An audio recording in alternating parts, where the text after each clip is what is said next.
Salut! Aimez-vous mon chargement? C'est vide. Pourquoi? À cause de la maudite COVID.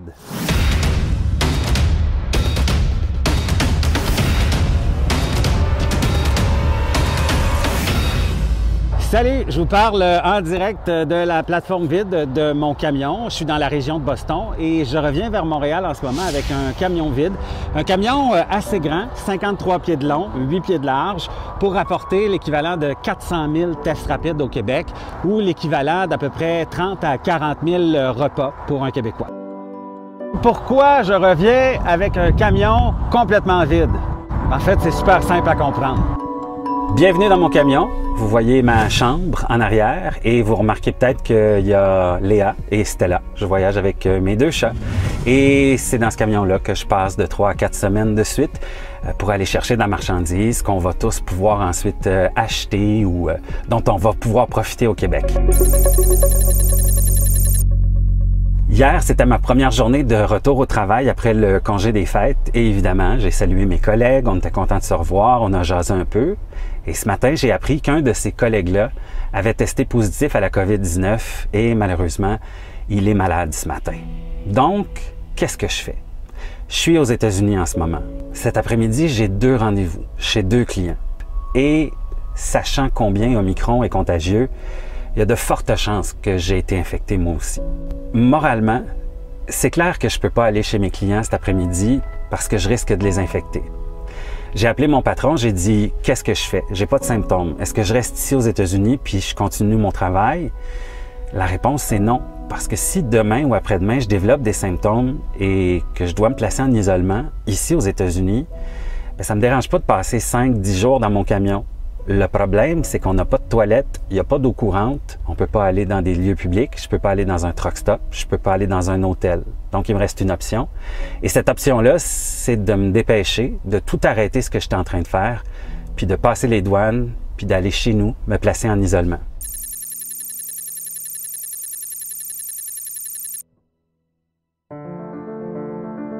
Non seulement moi, je dois revenir vide, mais tous mes collègues qui ont été en contact avec cette personne-là doivent virer de bord.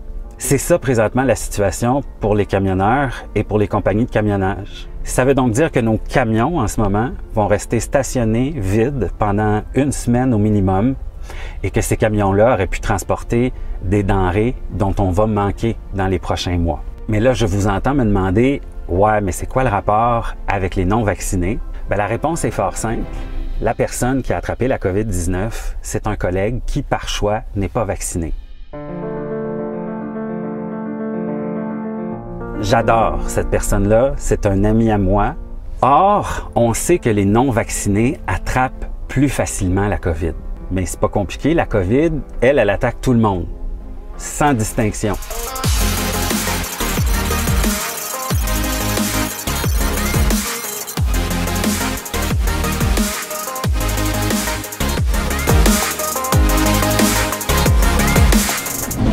Mais quand elle se met à essayer de s'accrocher après les cellules d'une personne comme moi qui a 3 doses de vaccin, ça glisse, elle n'est pas capable. Parce que ma cellule a déjà rencontré la signature génétique du virus, fait qu'elle est comme prête. Elle a eu comme 3 pratiques avant pour se dire hey, « wow, ça, minute, il faut que je bloque ça ».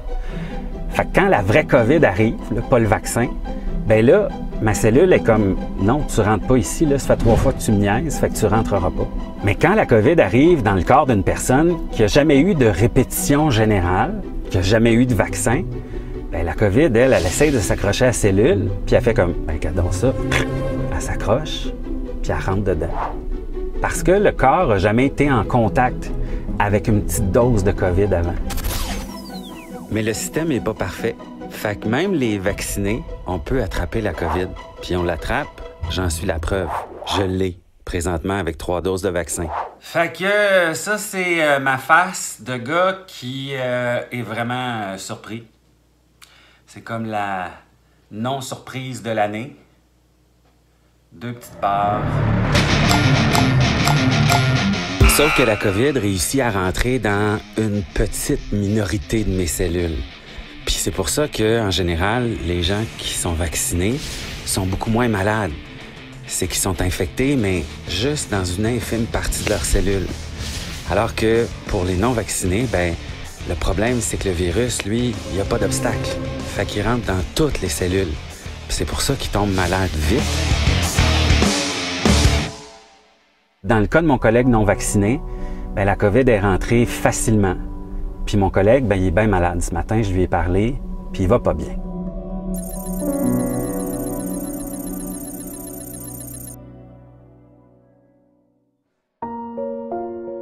Tout ce que je voulais vous dire, c'est qu'à cause de ça, moi, je m'en retourne à la maison avec un camion vide qui aurait pu approvisionner une école, qui aurait pu approvisionner plein de secteurs du Québec. Puis je m'en vais chez moi, pas de salaire. Mon patron, en ce moment, a perdu presque la moitié de son personnel. Pas parce qu'ils sont malades, mais parce que on peut pas prendre de chance. Si moi, je développe des symptômes puis que je suis aux États-Unis, qu'est-ce que je fais? Je peux rien faire. Je suis pris dans mon camion, mais je peux pas vivre dans mon camion. J'ai pas d'eau courante, j'ai pas de toilette, j'ai pas le choix de retourner chez moi. Mon patron, mon camion, ça lui coûte 500 $ de paiement minimum par semaine. Fait que si on multiplie tous les clients qu'il va perdre parce qu'on doit aller chez nous, on ajoute le montant des paiements de camion qui vont pas bouger mais qui doit payer quand même. On ajoute mon salaire à moi qui est perdu. J'ai une hypothèque à payer, j'ai des comptes comme tout le monde à payer.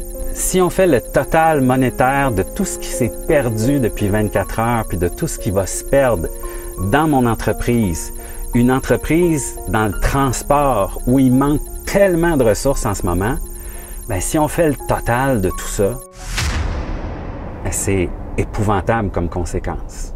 Alors, où je m'en vais avec ça? Ben, je m'en vais chez moi. Mais je pense qu'il faut qu'on se fasse attention les uns les autres, puis qu'on mette notre orgueil de côté. Puis, notez que j'ai jamais utilisé le mot complotiste ou anti-vaccin. Parce que des gens qui ne sont pas vaccinés, ce sont mes collègues, ce sont mes amis, mais aussi parce que j'aime profondément mes collègues, même ceux qui ne sont pas vaccinés.